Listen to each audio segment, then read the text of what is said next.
Hello everybody and welcome to the first official episode of my brand new Stellaris campaign as the Imperium of Man. And since my preview episode, I've actually made a couple of changes to the nations that I presented to you, and the first change is actually to the Imperium of Man itself. And as you can see, we now have a new authority. We're no longer oligarchic, we're actually imperial with the imperial cult civic. And I was able to do this because of a great suggestion one of you made in the comment section that I will talk about more as we get into the game. Other than that, I've made some small changes. The Eldari are now egalitarian. The Tau live on a savanna world. The Tyranids no longer have the Doomsday origin, but the Galactic Doorstep, because I believe the AI can actually deal with that. I think Doomsday would have truly doomed them. And the Orc now have a new name. They're no longer called Stellar Empire, they're just the Wog, or WAG, or whatever that is, however that is pronounced. Yeah, and last but not least, there was a suggestion that I wait for the new Necroids DLC before starting this series, and I really considered that, but after checking out the DLC, I realized it doesn't actually fit the Necrons that much beyond the graphics. The graphics obviously would fit perfectly, but the actual civics and origins that the new DLC introduces doesn't actually do much for the Necrons, and since I don't know when the DLC will be released, like if it's going to be next week or next month, this is simply too much time for me to quote-unquote waste, because I have time to get this series off the ground right now. A month from now I probably won't, and so I'd rather get it started today. So we're going to hop in as the Imperium of Man, and I do want to show you the settings again as well. I talked about them already, but I wanted to show you because I have decided to make a couple of changes here as well. I've increased the galaxy size to huge, which is the largest that's possible. We're staying at 5 AI empires, but I've also added 5 more fallen empires, and the reason is very simple, that fallen empires do offer a unique playstyle, unique interactions. There is the possibility of a war in heaven, there's the possibility of, primarily this, but empires awakening, having their own agenda, and so on and so forth. And so I decided I will be adding them in as well, just because I wouldn't want to miss that. Other than that, we're staying with 1 Marauder Empire, and I've increased the crisis strength from 1 to 3, even though we are playing with the multiple crisis mod, and we shouldn't forget that the crises will fight each other. Plus, now that we have some fallen empires, they will likely, at least one of those fallen empires will awaken to defend the galaxy, and so we have someone on our side. Other than that, not too much has changed, and I say we hop into the game. Hello everybody to the game proper, where we start off with our first event that turns our ruler, the God Emperor of Mankind, into an immortal being. So we're going to exit the Shroud here. Obviously this event, I forced this event to spawn through the console, and that was actually one of the suggestions you guys made in the comment section of the preview episode, which allowed me to switch our authority from oligarchic to imperial, because now we can have an immortal being, an immortal ruler. Our emperor, which I named Anatolicus, because all that we really know about him is that he was born in Anatolia.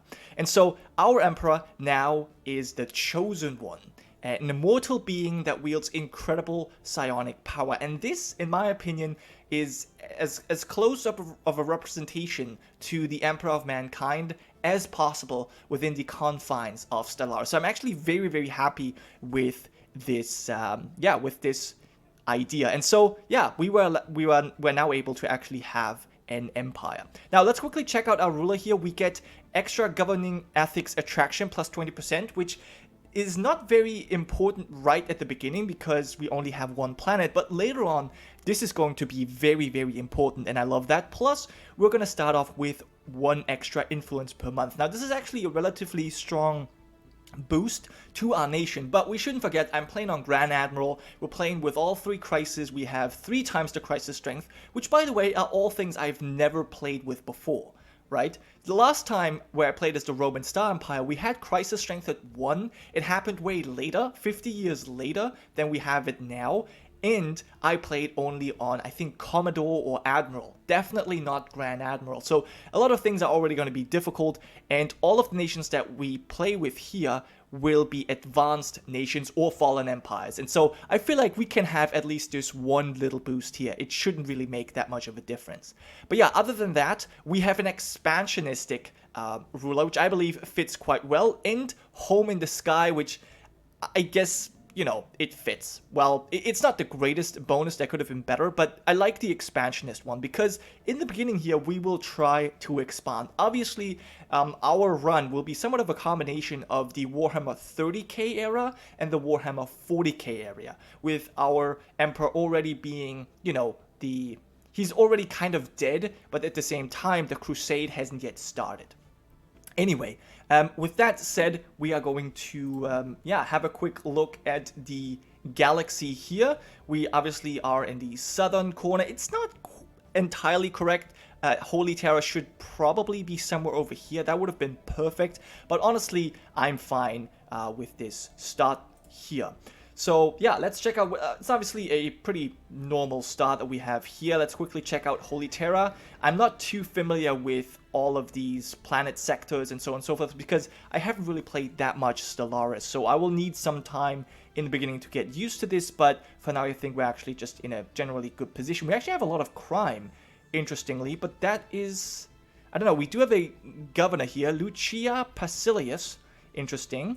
And then I believe, yeah, things will work out. I think they will fix itself. We could start by building a new building, except we don't have any minerals, so maybe we will wait for that.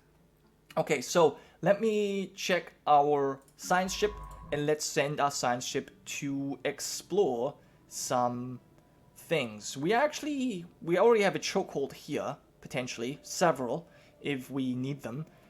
Let's you know what, just survey this system, and let me see if I can start out by buying a new science ship. Yeah, let's just build one right off the bat. There you go. Plus, let's start our research. Well, we want to go for, blue lasers. I think weapon technology is probably a good idea. Let's start with that one. Then we have Sexta Peperna here. She could go for some pop growth speed. I think that's pretty good as well. And then Drusus Erucius, where we can have extra Corvette build speed. Why not? We want to get up to our fleet cap as quickly as possible. Now, I want to say one thing right off the bat. I know that rushing technology is the best way to, you know, move forward, I guess, or to beat the crisis at a high strength or whatever. But I specifically don't want to rush tech because that is something that doesn't really fit the Imperium of Man that much. It's more of a, it's more of a, you know, well, not conservative, but even like, I guess they're afraid of technology in a way. And so I really don't want to rush technology necessarily. But we'll talk more about this as the game goes on. For now, let's start with normal speed. Let's actually maybe even go fast. And yeah, send out our construction ship as well to gather the rest of our resources, specifically the minerals, I believe, is very, very vital. And then we'll go for the credits and we'll take the research afterwards. I believe we start out with a terraforming candidate on Mars. Yes, unfortunately we don't have that yet, but this is one of the techs I actually want to rush because we already know that the tech priests of the Adeptus Mechanicus obviously rule Mars, and they should be part of our empire as quickly as possible. Now, this science ship I'm going to send over here, except I can't because we don't have any scientists. I'm going to go with Hosta Herminius right here, except I can't recruit her because we don't have enough energy yet. All right, fine. Then we'll have to wait a little bit. And our new heir, Primarch Marcus, is the new heir to our empire. And let me quickly check him out. I do want to... I like that he looks Chinese, a champion of the people and warlike. I do want to rename him, however, because I believe that we should have Frobout Gilliman as our heir. So there we go. Primarch Robout is the heir, quote-unquote, because he's now, after the Horus Heresy, he's the favorite son, and he's the regent of the Empire. But it won't really matter that much because obviously Anatolicus, the God Emperor of mankind, is unlikely to die anytime soon. At least I hope so. It would be pretty bad if he was to I don't know. I don't even know if he can die. I think there's some events that potentially could kill him. But yeah, let's just not talk about that. That would be quite bad. Now, we should have the 200 credits very soon. There you go. I hope that is correct. Let me recruit Hosta. There we go. And let's send this science ship out to explore our other neighboring system. Meanwhile, we have construction complete. Finished the construction of a mining station. And let's go ahead and get the energy credit on Neptune as well. Or is that the... Yeah, no, it's Neptune that we need to expand. Okay, very good. We actually have an ocean wall here. Very good. Now, unlike my previous campaign, specifically the... Are you not exploring? Oh, you're exploring this. I want you to survey the system, actually. Unlike my previous campaign as the Roman Star Empire, where it didn't really expand that much, at least not in terms of planets, I will be colonizing a lot faster here and a lot more. And we will need that, because otherwise we won't stand a chance against all the various enemy factions that we'll encounter. Because most of them, except 2 of them, are genocidal. Well, 2 of them are genocidal, 1 of them are barbaric despoilers, so they're sort of in between, and then 1 of them are evangelizing zealots, and I think the Tau are the only ones that are not outright hostile. Now, a colossal impact crater here, that's our first anomaly. I'm actually going to leave it be for now because it is higher than our skill. So let's just move on with... with your surveying of the system, because we want to... Okay, we've discovered some alien life. Now, I am quite familiar with these starting events, so I'm not going to read them out. I usually do that, but I won't do that for the regular events. That's simply going to take us too long. But yeah, simple forms of life. Human theologians have been partaking in arcane rites since the first sign that divine providence extends outside of Holy Terra, attempting to find new answers. Okay. Yeah, now, as you can see, Barnard Star 2 actually seems to be a quite habitable world for us, so we should be able to colonize this here as soon as we have expanded our borders, and in the meantime, I want to send our science ship to explore, actually even survey, even more systems. Okay, yeah, we've got this anomaly over here that we'll deal with later on. Don't need to focus on that immediately. Now, what do I need for this?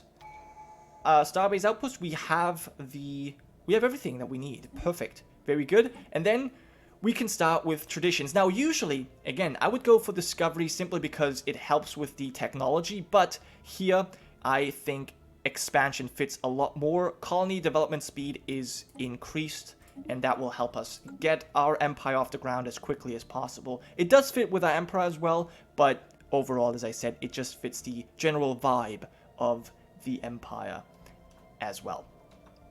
Okay, now this seems to be a lot larger. Or are you just slower? I guess you're just slower, right? Because you are a meticulous scientist, whereas the other one is a roamer. Okay, there's another anomaly that we'll leave be for now, and instead our construction ship... I don't think our construction ship has much else to do. We will send you out to build a mining station, and I think we're going to colonize this planet immediately. We do lack 1 mineral. Okay, I think that should not be too much of a hassle. There we go. Let's send our first colony ship. Now, we do have the continental preference despite being from a tomb world, and so overall I think this is fine. I'm going to leave the name for now, but it will be changed later on. I will come up with a better name once the colony is done. But for now, I just want to get this off the ground as quickly as possible, and I should probably start building some more military ships as well, as we already encounter... Oh no! What is this? How is there a 4K fleet already? Those actually seem to be the Caravaneers. Oh my goodness. Construction. There's a lot of them. And one of our leaders has gained a level. This is our governor, so now there should be no more crime. Okay, there's no more crime on Earth. That's good. Now, what do we need? I think so far we're actually in a pretty good position. I think consumer goods would be interesting, although I believe here we have amenities, we have a lot of things. Do we need jobs? I don't know if we do. We have a lot of clerks. They're actually not that good. Miners, technicians. Is there any job opening? Not really. So this is actually a bit problematic. I need to create jobs. I need a new district, and I think I'm actually going to go with a generator district for now, because credits can never hurt. So let's just move on with that. And we should probably go over our policies as well. Our diplomatic stance should be expansionistic. This empire seeks to grow peacefully, but has no specific diplomatic focus. Isolationist, cooperative, belligerent. Will attempt to bully weaker empires into submission. Yeah, I think expansionistic, outpost build speed. Yeah, this sounds really good. War philosophy, unrestricted war. Orbital bombardment, indiscriminate, definitely. Resettlement is allowed. First contact protocol is aggressive. Initial border status is closed, definitely. Militarized economy, that fits very well too. Trade policy, wealth creation, I think that's fine too. Robotic workers are allowed. Refugees, yeah, citizen species, humans will accept, but none other. Population controls are allowed, slavery is allowed, and purge is obviously allowed. Yeah, all of this seems to be quite amazing. And then as for edicts, is this something we could go for? Until cancelled, information quarantine, stability in governing ethics attraction, veneration of saints, priest output is increased, or fortify the border. Starbase, okay, we don't need any of these just now, but I like to see that they're actually quite cheap. Imperial cult and being spiritualistic reduces this significantly. And we can have 3 of these edicts at the same time. Great. Okay. There's enigmatic spacefarers. Yeah. And then there's a research, there's an anomaly here that we can research. I think we should, and we have gotten a lot of upgrades here. Both of our science ship captains have leveled up, as has our governor. But I think that's old news. Okay, you will continue with your anomaly. You have found a different anomaly here. And then I don't know what to do about them. I mean, they have a 4K fleet strength. What am I supposed to do? Greetings from the Vengralium Triumph, certified Caravaneer traders of the Caravansi Caravan Coalition. We teach Xenos how to earn a substantial additional income working from home, but you seem to be doing well for yourself already. We'll offer you an exclusive deal whenever we pass through your territory. I guess just move along. I wish we could destroy them, but we're just simply not in any position to do so with 145 strength. Yeah, there's nothing we can do. There's nothing we can do about them. And yeah, there's more people that will just... I just want them to move along. I don't want them to be here at all. I wish we could destroy them, but we're simply not in a position to do that right now. Star system charted. Okay, this star system has been charted, and now we will move along and survey this system. Our colony ship is being built, and we now, yeah, we have some unemployed workers, but that will be handled soon once we have finished our generator district here. Okay, and our construction ship, I could send you to Alpha Centauri, which I might do. A mummified pilot, tragic indeed. And then I guess it kind of depends on where we have planets that we can colonize. So what I will do with this ship, once we're finished surveying this system, I will just explore the other ones so we know what to focus on, basically. Okay, what is this? We can build an extra building. Yeah, that's fine. The Cyprex. Oh, this is interesting. The Cyprex precursor event. I don't think I've had this one before, at least not in a playthrough. But yeah, we have recovered artifacts from this ancient alien civilization. Incredibly, this civilization, which apparently referred to itself as the Cyberx, seems to have been made up of machines that were linked together in some sort of collective consciousness. The age of the artifacts indicate that they were active some 600,000 years ago, in this portion of the galaxy at least, but we have learned nothing of their exact origins. According to a partial data fragment that our scientists managed to extract, the Cyberx at some point launched a crusade to destroy all sapient organic life. Well, that is not very Situation good. log updated. That is not very good. How did we learn of this? Wasn't this part of the anomaly? Okay, another one of our scientists has gained a level. And our colony ship is on its way. Where we start our first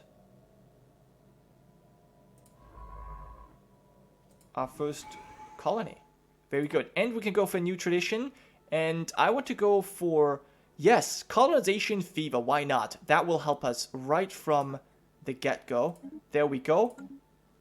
Let's start this off with an extra pop. That's actually really going to kickstart our colonization here. Now, I did turn off guaranteed habitable worlds. So having a